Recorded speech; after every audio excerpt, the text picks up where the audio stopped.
everyone, my name is Chantel Rusher and I'm here at the Humane Society. Let's go see who's in there.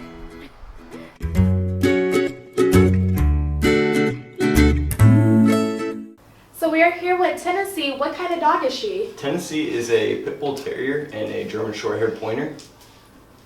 And she's a mix, and that is a kind of a guesstimate. Basically, when they come in, we determine the breed just by looking at them. So there's no DNA testing or anything like that. Okay, and how old is she? She is 4 years old. Actually, just turned 4, I think, a month ago.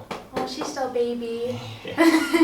So what is the likelihood of she being adopted? It's very good here. I mean, we definitely take a lot of time to make sure that they know all their commands and they're ready for the new home before they leave. So we practice a lot of leash walking and things like that to make it easier for the adopter when they do take them home. And I mean, she's a very nice dog. She's nonchalant, very kind of light and lazy. So I think she shouldn't cause anyone a lot of problems. She's good for a beginner dog and things like that as well. So her potential for adoption is very, very good. What is her backstory? She was actually surrendered about a month and a half ago. And she was surrendered because the owner had some changes in lifestyle, basically some landlord issues. It's a little hard around here in the Mount Pleasant area with all the college student living to move around with a pit bull terrier and any bully breeds in general. It's kind of a shame, but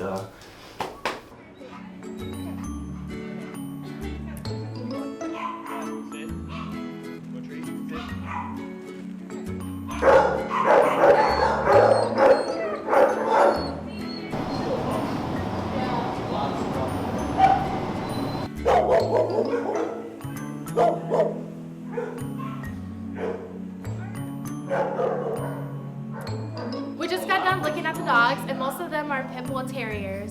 A lot of that reason is because apartments are not allowed to have them, but they are still very loving and caring dogs. Although they were barking at first, they've most definitely calmed down.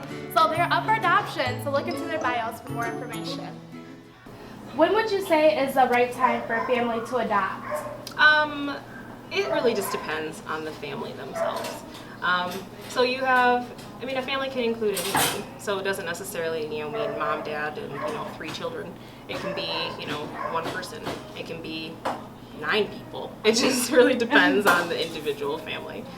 So you have, students who are coming right out of college, and up to, elderly people who are retired and who are looking to just settle down with someone quiet. And so it's just making sure that you yourself are ready to essentially take on, the guardianship of another life. Right, yeah, that's very important. Yes, it is. Making sure, the animal that you're taking care of and you can support financially, emotionally, and mentally. So how many pets would you say you guys have in the shelter right now? Well, at any given time, I think we're pretty close to capacity.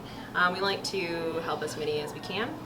So I think all around, including on-site and off-site, I think we're housing anywhere from 300 to 400 animals at any given time. Right here in the front building, we do have the luxury of having group housing. Okay. And so that means that, you have a giant space that, a lot of cats can live in. You just have to make sure that you have, the appropriate number of shelves and the appropriate number of, appropriate amount of space for each individual cat. We also do have, the perk of having individual kennels too, and that allows us to house, the cats who, first off, are new, and so we don't have their health history, and so we want to make sure that they don't have anything contagious. We have our diva cats who are like, I'm not sharing a house with anybody else. Like, you're not going to make me. And then, you have the cats who are shy or, who become the scapegoats if they're in group housing. So it's nice to be able to have those as well. With me are some of the diva cats. These cats do not like to share rooms with other cats. However, some of them are good with dogs. For example, Mrs. Riggs. Miss Riggs is known for liking dogs, sunbathing, and watching birds. Thanks for watching Who's in There. Students can come volunteer with the dogs by taking them for walks or by socializing with the cats. Don't forget about adoption, and now you know who's in there.